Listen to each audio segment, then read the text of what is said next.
Welcome in to the Husker247 Podcast. I'm Mike Schaefer, joined by Brian Christopherson here on a July Tuesday morning. Nebraska goes 1 for 2 on announcements last week. At one time, they were a pretty strong bet to go 2 for 2. But the change at the defensive back coach with John Butler in, Evan Cooper out, may have cost them Aiden Manitai, but it did not change things for Bryson Weber. Brian, you actually talked with Bryson. Let's just jump right into this. We didn't do a commitment reaction podcast for Bryson Weber, so we'll just consider that as part of today's episode. Bryson stuck with his Nebraska commitment, and I thought there was a really good quote in there, and I'm just going to paraphrase it a little bit, but he more or less just said, yeah, I trusted Matt Rhule was going to hire a good coach, and he did, and so why not be a part of what they're building? Yeah, and he's done his research on John Butler too. I think he was pretty sure Nebraska was the pick since his official visit. He actually committed while he was here, he said. And then of course, there was a change of coaches, so he had to just sit back and think on that.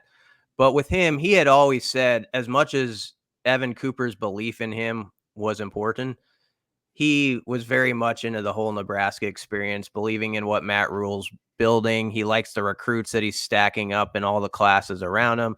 He liked how they talked about just the depth chart and the possibilities there. Nothing, of course, is given, but he saw, I think, opportunity in a secondary, which we would both agree is kind of wide open for young guys to sort of make a splash here in the next couple of years.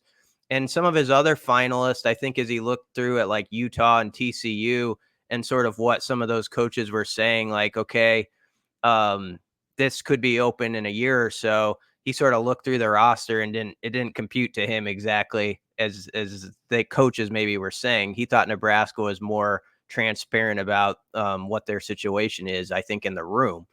And then, John Butler, he got to talk to him Thursday, a couple days before he actually made the announcement.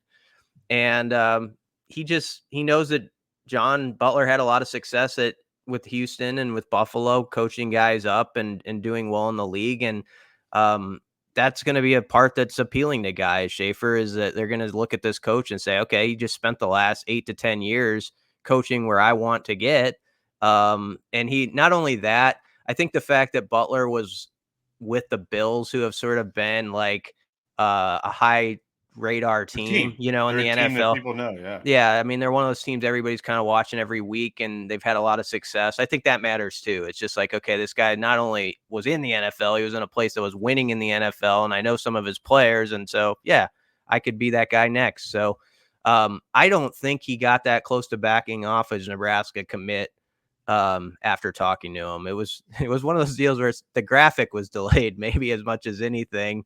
And that's sort of the era we're in now, which is fine. But that was a piece of it he mentioned.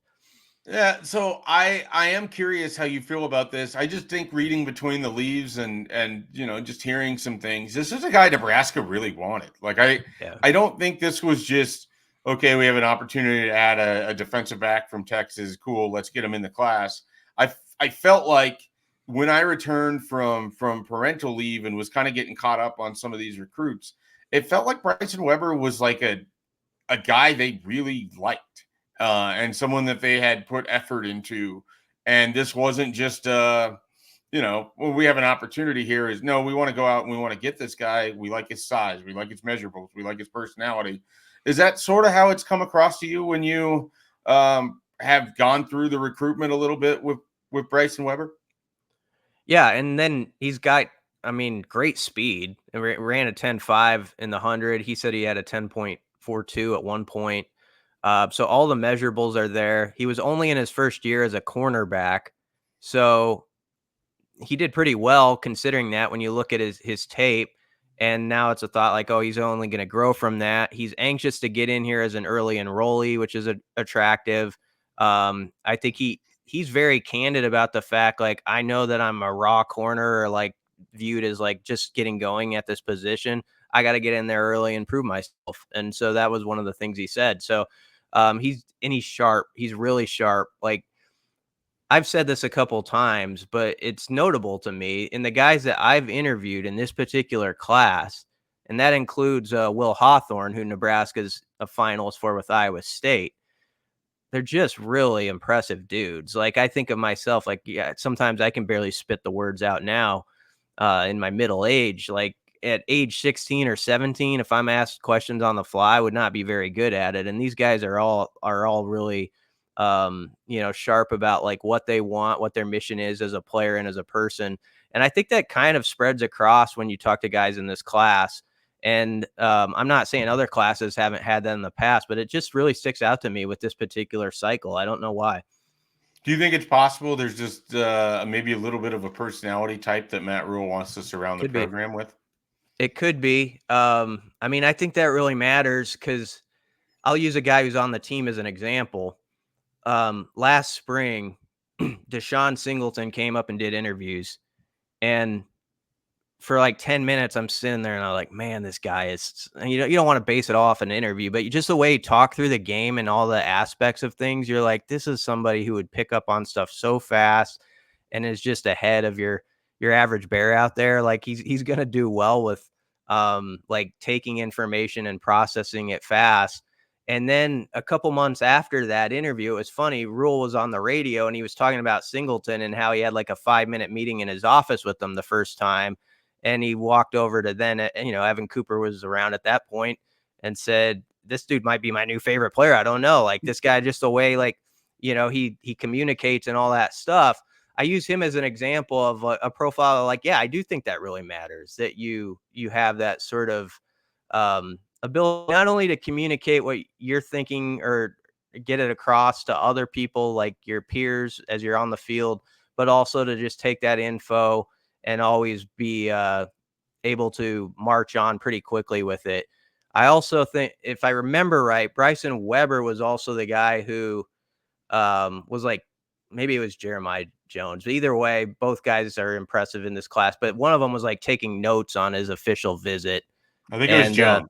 Yeah. Jones. So, I mean, that's I don't think everybody does that, like obviously in team meetings you do. Like I'm not jotting down notes as you're talking, anything you're saying. And I hope you're not for this because you just crumple up that paper for what I'm saying. But that's the type of guys I think that are in this class. And so I think there is something to be said for they probably do look at that component pretty closely. Yeah, I definitely agree. Just from interviewing a number of these guys in this class, and maybe that's just where some of this is headed. You spend enough time being a recruit, you do enough interviews, you get enough chops at it. You can could be. You can get some experience. But the other thing, and people roll their eyes at this, and I really don't think they should. One thing the staff really does is they also try to weed out the guys who just like football. I mean, a lot of their recruits, a lot of their commits are people who love football, eat, sleep, breathe football. And again, I know that sounds insane, but not every kid that's recruited's dream is to be a football player. Some of them, it's an avenue, it's an opportunity, it's a chance to do something. But for others of them, it is the thing. And we know for Matt Rule, it's very much the thing. And so he tries to find like-minded individuals in that regard. You mentioned Will Hawthorne before we jump into some Jamar Mozee conversation. Will Hawthorne kind of fascinates me because I felt like this was going to be actually a pretty tough pull from Nebraska to steal him from Iowa. To steal him from the state of Iowa, but specifically from Iowa State, because they haven't had a lot of success in the 2025 class doing that with guys like Jack Limbaugh and Alex Mansky, and there's some other guys that have gone over to Iowa. The state, which has usually provided 1 or 2 players a year for Nebraska, I don't think they have a commitment yet out of Iowa. Could Will Hawthorne be the first? What do we know? I think it's very possible. I haven't put in a crystal ball yet. He's got a couple for Iowa State that go back prior, I think, even before the Nebraska offer that people have stuck with. But if it's not 50-50, I would maybe tilt it a little bit toward Nebraska after talking to him. I don't know, though. I don't want to go too far with that. But he's another guy that's impressive. I think Rob Dvorak has really struck a chord with him and his family.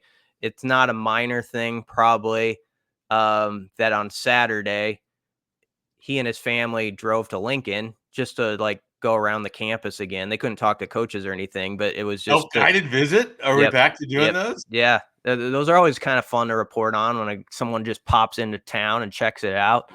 I guess Rule did that before he became the head coach the one Saturday, and nobody knew. But apparently Will Hawthorne was in town and looking over things. I wouldn't take that to just be like, oh, it's definitely Nebraska because of that, because I got the sense like him and his family are just they're the sorts, and I really respect this, who are just, we're going to do all our due diligence. Like, we know Iowa State inside and out. He's gone to games there since he was a kid. They live in North Ames. As he said, he could get on his rooftop and see the tallest buildings on campus. It's like 7 minutes from him. Matt Campbell has done a nice job recruiting him as well, and has known him since he was like an 8th grader. And so back to your original question, it would be a heck of a poll considering that. And I do think Nebraska's got a real shot. And one of the big things is he definitely understands, like, you go to Nebraska, it's like a little bit of rock star status. Not that he's like just chasing that limelight, but he understands that if you're a Husker football player, you're a huge deal in the state. It just means so much. And I think just the passion around the program really has him and his family thinking a lot about it. Yeah, that's going to be an interesting one to follow. We don't have an exact decision date though, right? Like it's sometime here in the future. He said he wants to decide in July, probably before the end of July. So it should be in the next week or two. He did not set a specific date, but it's Nebraska and Iowa State. Nebraska's right there. If you said, okay, you have to make a pick, I'd say Nebraska, but a little bit like I'd say Nebraska, then kind of look off to the side and like scratch in my face a little bit, Those are tells. People would not want to follow you on that bet then. Yeah. Be a little, but if I had to say, I would, that would be my pick right now. So we'll see. That would be a good addition to the linebacker room as Nebraska waits to see what happens with Christian Jones as well. Let's talk about Jamar Mozee, the newest addition to Nebraska staff. Unless you know better than I have no idea exactly what his role is going to be with the Huskers, but I do certainly feel like this is the kind of addition that you make with your support staff to potentially help you in an area of the country where, quite frankly, Nebraska has not recruited well enough. Not necessarily Matt Rule's staff, but Scott Frost's staff kind of dropped the ball. Mike Riley's staff dropped the ball. Bo Pelini had John Garrison out on the road in the Kansas City, Missouri area. But in the time in which the previous two staffs had sort of stepped away from Kansas City, we have seen a number of programs come into the Kansas City metro, the largest population base near Lincoln, and have quite a bit of success pulling good players. We're talking Texas, we're talking Oklahoma, we're talking Oregon, Alabama, Michigan, Wisconsin. And then, Brian, all of the local schools seem to be having success. Iowa State, Kansas State, Kansas, Missouri. And Nebraska just hasn't recruited as much or successfully in the Kansas City area. Do you think Jamar Mozee, not necessarily going to flip that all by himself, but do you think that helps potentially increase some eyes and interest from Kansas City to Nebraska? Absolutely. Any coach who's been in that area for 8 to 10 years. I think he was the head coach at Lee Summit North for 8 years, and had a pretty good success there.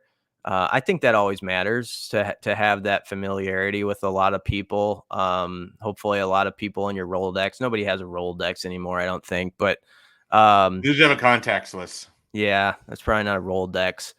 That's fun, really. No, Rolodexes are kind of fun. They should still be around. Those should come back. Just a digital Rolodex so you can still flip it, but all the information you don't have to actually input that'd be okay, but I kind of like the old school. I'd kind of want it to be like it was in 1992. Like a lot of things I like from that era. So the question though is like, what if your handwriting is bad and then you're sitting there trying to decide if it's a 2 or a 7 on the phone number? You don't have that problem on digital. Yeah, but that was like part of the fun of when like could be a wrong number, could be a right number. We'll find out. You might dial the wrong person and they would actually still answer, like they would take the call and be like, oh, I'm sorry, and actually have a conversation. And like now nobody wants to answer if they don't recognize the number. You would never do that. That's a silly thing. But I do think it's going to help recruiting some in Kansas City. The biggest thing to me, though, Schaefer, is I feel like KC is one of those areas, and St. Louis maybe could be put in this, but especially Kansas City, where if Nebraska football got off the mat and just won like 8-9 games consistently again, and then beyond that, perhaps, then you're in business right away. No. Like I think it's a deal where it's just far enough away that those aren't like die-in-the-wool Husker kids growing up. They've got a lot of options in front of them, and Nebraska hasn't been to a bowl game since 2016. So it makes perfect sense to me why like some kids would be like, oh, that's not too far away. I'm interested in Nebraska, but what have they been doing, And so Nebraska might end up third on some of those lists, and that's happened in recent years. And I think you could flip that with a couple good seasons. Yeah, to me, the biggest thing besides just the winning is the investment in time. Like, I think you have to make it an area where you want to spend time. It shouldn't just be, oh, this kid's 3 hours away. He'll take 7 visits, unofficially, and we'll get him in for an official visit and he's going to be ours. No, like, you need to invest the same amount of time that you put into Kansas City that you're doing into Nebraska. And one of the reasons why we think things are going better in state is that they are investing that time. They're not making it an afterthought recruitment. And too often with previous staffs, and I don't know about this one yet, but with previous ones for sure, the allure of going to California, Texas, and Florida to go get a kid that, plays the same position as the 7th best player in Kansas City, same measurables. Like what? I just feel like they have let some NFL guys go. And now who knows if Nebraska gets them to the league if they come there. But some guys that would have strongly considered Nebraska, and at least a couple that I know that would have committed to Nebraska, had the door been open. And I think you have to go in and recruit that like it's an in-state kind of thing. Like you have to recruit with purpose. It can't just be, we're going to have Scott Frost come in. He'll drive around, go to like 5 schools and spend most of his time at Lee Summit North because, William Nwaneri is there and that's it. Like you really need to invest the time, and multiple coaches need to invest the time. And I think if you do that, you're going to be rewarded. And there's a lot of talent there. I mean, 2 of Nebraska's top targets that they have not hit on, Dawson Merritt, Kansas City, Kansas area. He's going to Alabama.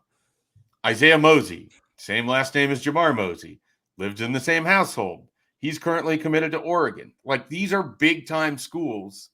And this is who you're missing out on because they're going into Kansas City and they've made it a priority to go after that kid. And they're winning. But I just think Nebraska can do a better job recruiting even some of the mid-level Kansas City guys and then kind of build it up that way too. Like it feels like they just completely stepped out of that area and it's bonkers to me. Like you've had some really good players come through Kansas City that have been Huskers in the past and will be again in the future. I don't know why you wouldn't make that a huge part of your recruitment. Yeah. You don't like to be the bridesmaid, but maybe it's encouraging. You mentioned like Merritt, and we'll see what happens with Mozee. That you got to at least think about that with his dad now here. The fact that Nebraska felt like was right in that fight with Merritt is not, that's not going to make everybody feel warm all over. That's a Husker fan, but people in that area had to at least notice that one of the primary recruits in the region was really considering Nebraska and talking it up the way he was. So maybe that has some sort of impact too. I think Rob Dvorak's a good coach who can get in there.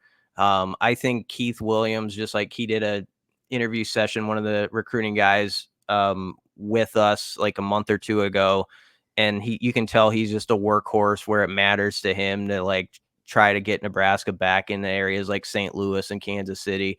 So I think there is going to be a good intention to do it. And this staff hire perhaps connects to that idea, when you think about it. Yep. All right, let's take a quick timeout. When we come back, we're going to discuss some Nebraska football. We're going to discuss virtual Nebraska football of NCAA 25. We're going to find out what video games Brian Christopherson grew up playing, if any.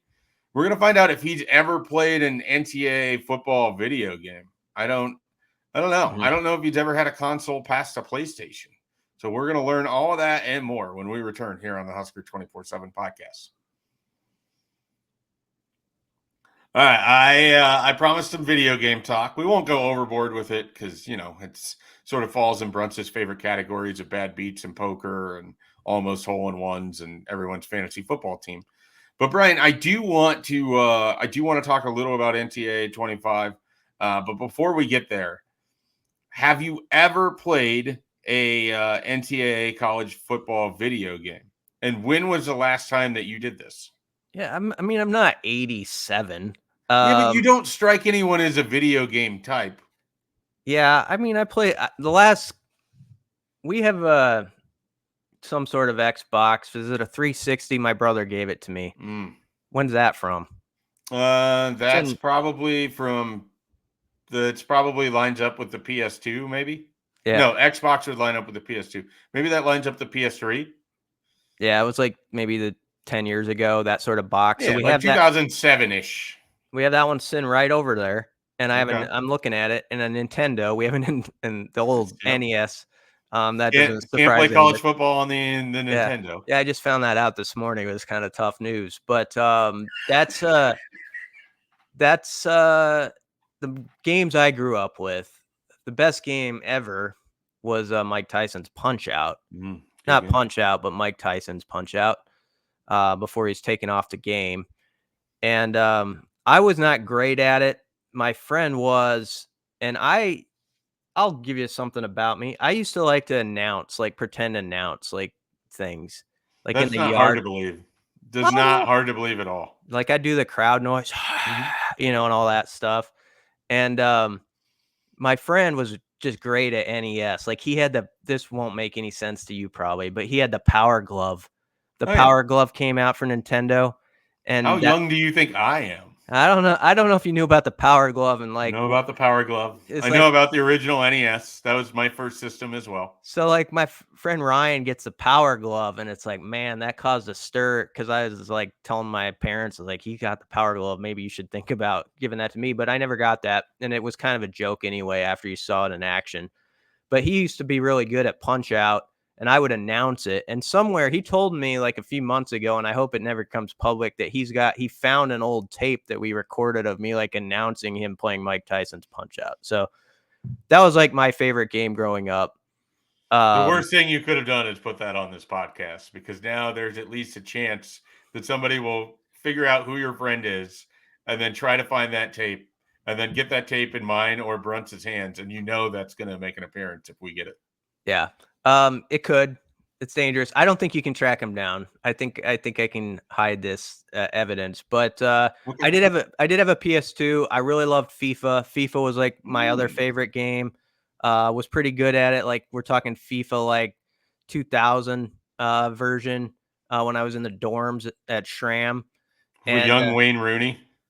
Yeah. He might have been on there. I used Ajax, the Dutch team. Okay. A lot, and that was my team. I think I pronounced it correctly. So that was like my second favorite game behind Mike Tyson's Punch Out was FIFA. PS2. And so you have played some college football in the past. Yeah, and Schramm, we had a 128 team like tournament one year where it was all over the floor. Like there was brackets set up, and I was okay at it, but I got a bad draw against the RA. Who was your team? Do you remember? I don't remember who I used, but he was good at it. Like he was one of those dudes who like knew all the little tricks, and he just blew my doors in on that one. And it was a bad deal. So I got eliminated the first round. But yeah, I played the game. I'm happy that people are happy.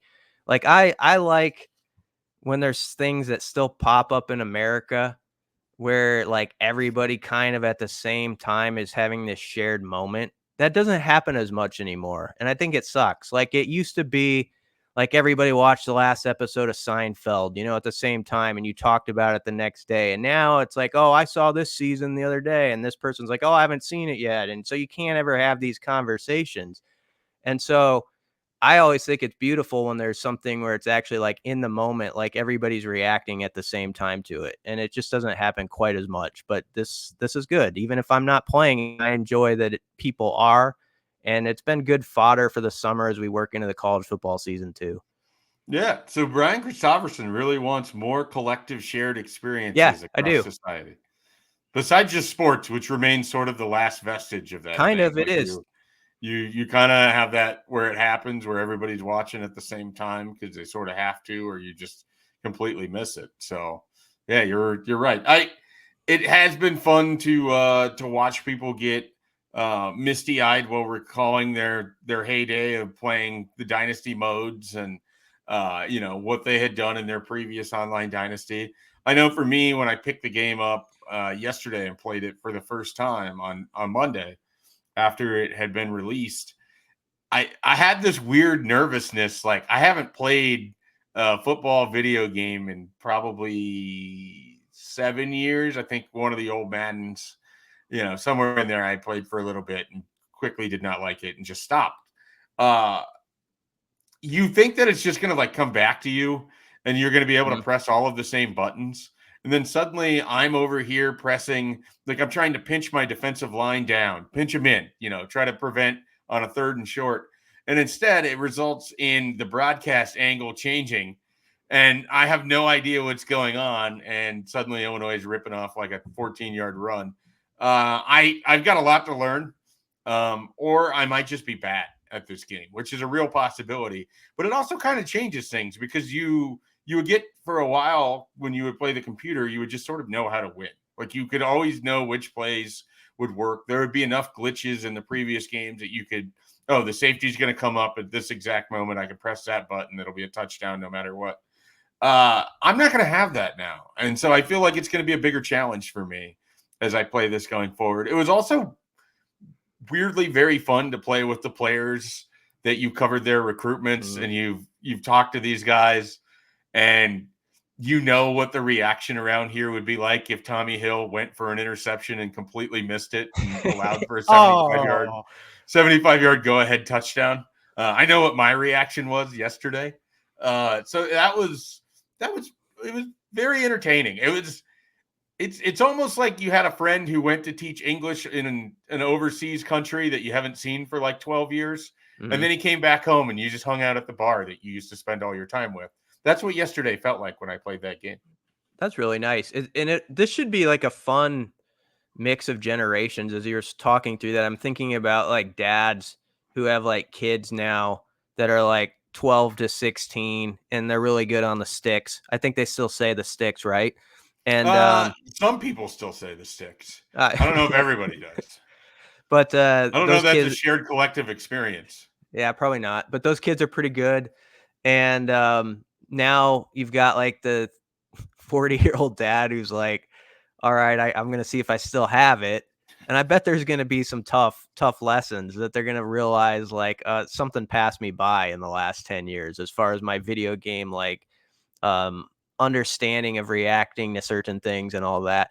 I do remember there was one college football game, one of the years where it felt like you could run 4 verts and throw it down to your down the seam and get like 20 yards every time. It felt like a broken part in the game. So I hope that's off the table, where there's not those like sort of plays within the game where it's like a bailout, you know what I mean? So as long as they did a good job protecting from that, it looks like they're in good shape from all the reviews I've seen. What do you think? Yeah, I mean, there's definitely still things that are always going to be true. Having Jalen Lloyd and his 97 speed on the inside slot, getting matched up with the safety who just happens to be a little bit slow and turning those hips. That was where my first touchdown came, a very nice 50-yard pass from Dylan Raiola. You have that. What fascinates me is that the way that I play video games is pretty much the same way that I would want to run a football team, which is just like generally a pretty heavy rush offense. I want to control the clock. I want to choke the life out of the other team. I want to play through my defense. But then I get put in situations where I have to pass. And I look like, Jeff Sims against Maryland very early on. And not great. couple very bad interceptions that, nothing that virtual Dylan Raiola did. It was just me. It was me making poor decisions.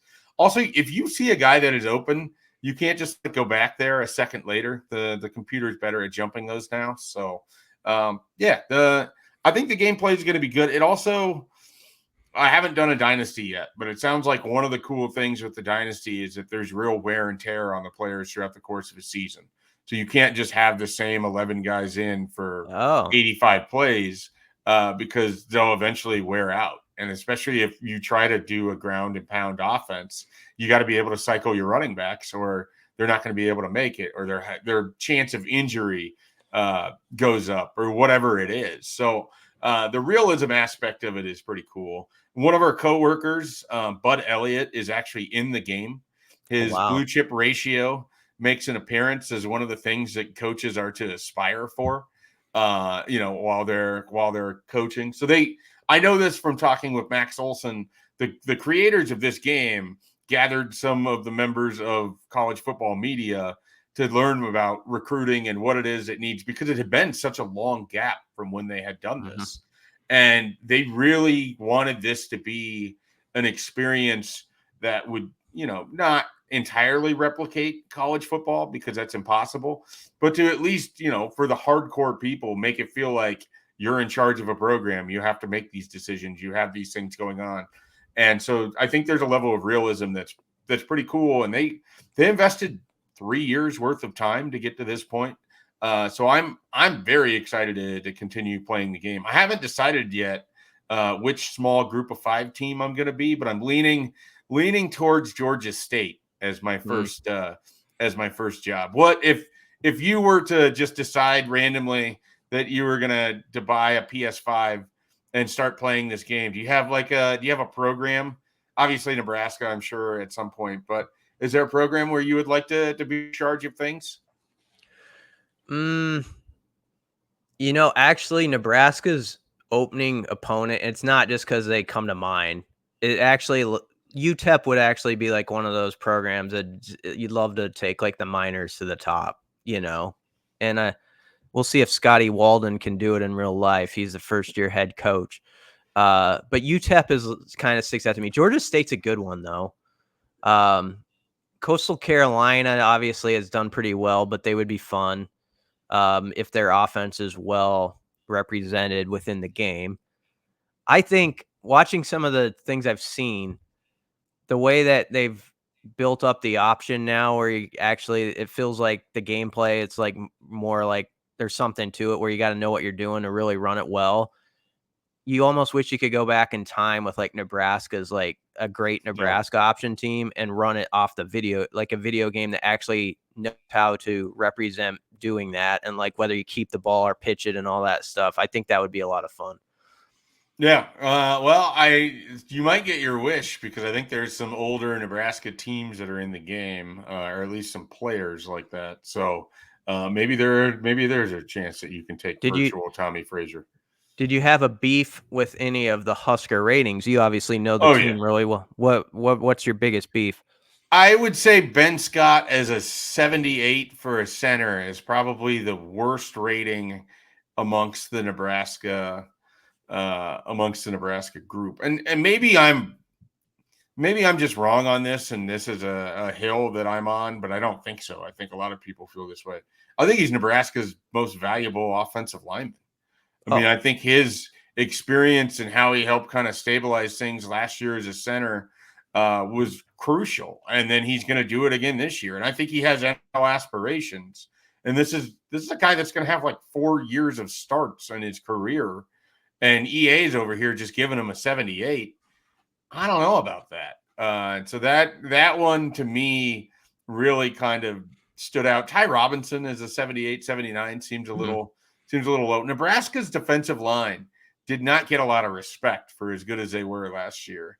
Nebraska's defense as a whole, not much respect when you consider that Colorado and USC have higher rated defenders throughout, with much, much worse defenses, in my opinion. So, those are the ones that come to mind. Still trying to figure out who Mekhi Beckwith is, the running back that they give you to start the game. He's a junior out of Omaha. But you also have Dante Dowdell and Ramir Johnson and Emmett Johnson and Quentin Ives. You have no Gabe Ervin, so he did not opt into the game. Okay. So that's sort of fascinating. But I do like the idea that somewhere someone has played through the night and they already have Daniel Kalen in his 4th year at Nebraska because Dylan Raiola was so good that he left. That Daniel Kalen is starting for Nebraska somewhere.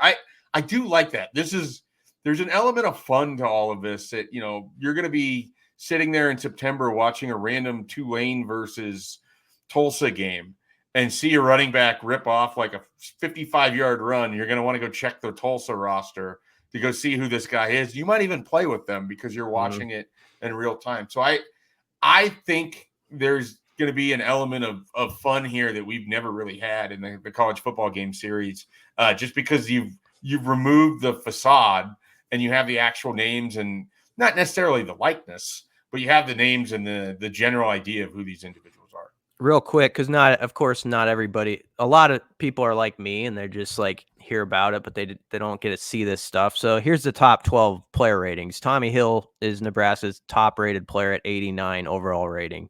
Isaac Gifford, 85. Nash Hupmaker, 85. Bryce Benhart, 85, top lineman rating.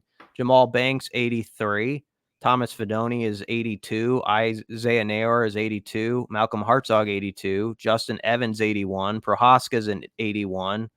Ryle is an 80. And Malachi Coleman is an 80. And you said Lloyd's got 97 speed, though. Lloyd's got 97 speed. Malachi's got 96 speed. Isaiah Nair has like 92 speed. So you got some speed there. The sneaky guy, though, and this fits right along with my ground and pound offense. The other thing I would love, the tight end drag. You hit a little play action and you roll that quarterback out, and you got Fedoni coming across the formation. Everybody's backed up because they're in a bit of a zone and they're playing a little deeper. You just hit Fedoni underneath. It's a good play. He's going to have a lot of catches, I think, from Nebraska video game players.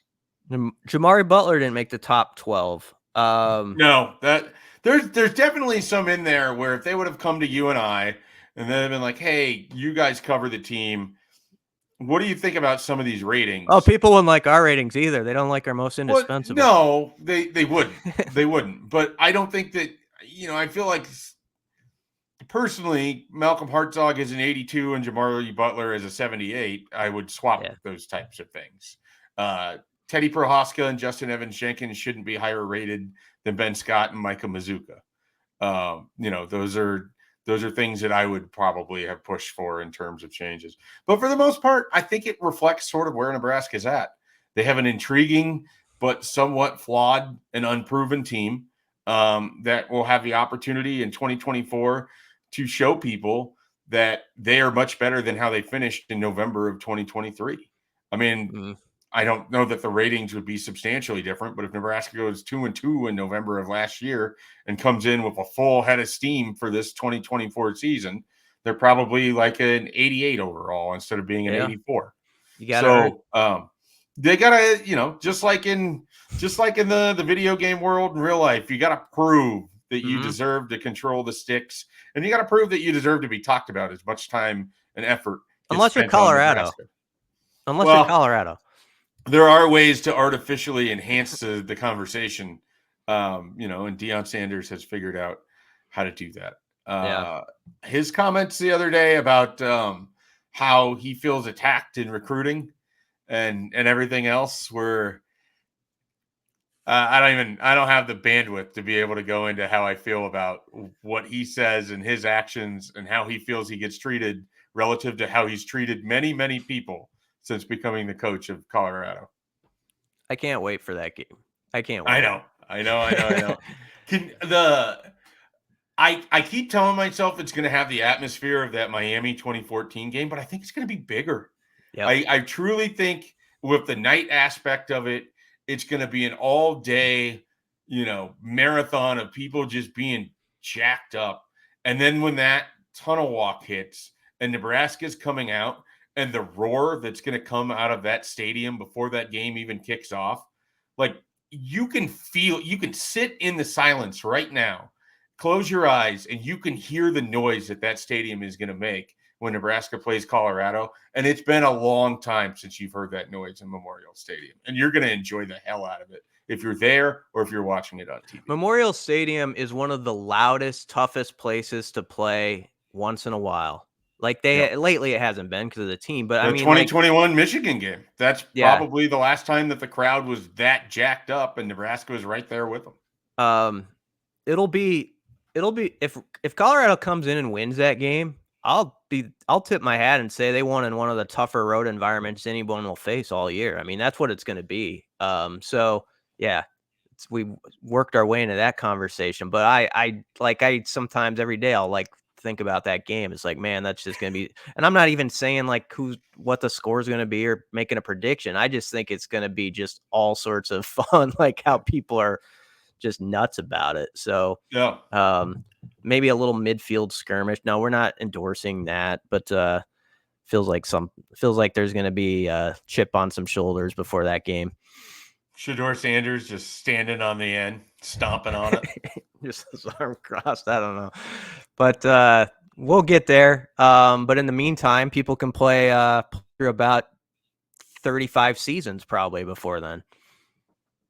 Yeah, well, they'll be well past Daniel Kalen by the time that game arrives. Daniel Kalen's grandson will be like quarterback for him by the time that game gets here. Oh, man. That'd be great. That'd be great. Well, we wish the best of luck to all the video game players as they are, some people don't have the game yet. This is just the early access release. Some that didn't want to pay the extra money will hang on and they'll be able to play it. I think it comes out for everybody on Friday. So, everyone else that is diving in on it, they'll have like my brother. My brother's waiting. My brother's like a Kohl's shopper and he's waiting until Friday. Yeah. No, I sat there yesterday and I was like, I don't want the extra stuff. I don't need it. But then, what's $30 really? What's $30? You wrote a story about it, and that's good content. Yeah, and I could try to talk to my accountant, see if I can write off that $99 expense as a work expense. You don't even know what a write-off is. No, sorry, that's Seinfeld. I'll put it in the jar. Seinfeld reference. We could have a jar, and then we get together at the end of the year, and we just get some beers using the Seinfeld money jar. I don't hate that idea, actually. $1 every reference. I'd be able to get you 4 or 5 beers probably by then. It depends. If they're the Three Floyds type, we don't need that many beers. So they could get away from you kind of quickly. No. All right. Anything you want to add before we end the kind of off the rails segment that we have here? But no, it's that's what you got to do in July. So I think we nailed it. So that's all I got. All right. Well, for Brian Christopherson, I'm Mike Schaefer. We're Husker247. Be sure to check out everything we got going on at Husker247.com. As Brian said, I do have a first impression story from playing yesterday. I did not beat Illinois. You can mock me as you see fit because of that. And there are plenty of other things up on the site as well. I've got kind of a critical targets series going on right now with some of the top names that Nebraska is still recruiting, some of the key guys, some people that if they were to add to this class would immediately be the top members in it and would give them a bit of a boost from their number 31 spot right now in the team recruiting rankings. In addition to that, we have breakouts and we have sleepers, and those stories are going up as well. The most indispensable Husker list is inside the top 10. Today was Ty Robinson, I believe. Yep. Or is it Jamari Butler today? One of the two. Butler was 7, Robinson was 6, and we're gonna we'll have something to talk about that because some people had some beefs with our list, and we'll fire back at them in a big way. Absolutely, and we'll see that probably here in the next few days or even next week. So yeah, we got all the content going on at Husker247.com. So be sure to check that out. And as we sign off, congratulations to Josh Karen, Brett Sears, and the rest of the guys taken with Nebraska ties in the MLB draft that just occurred.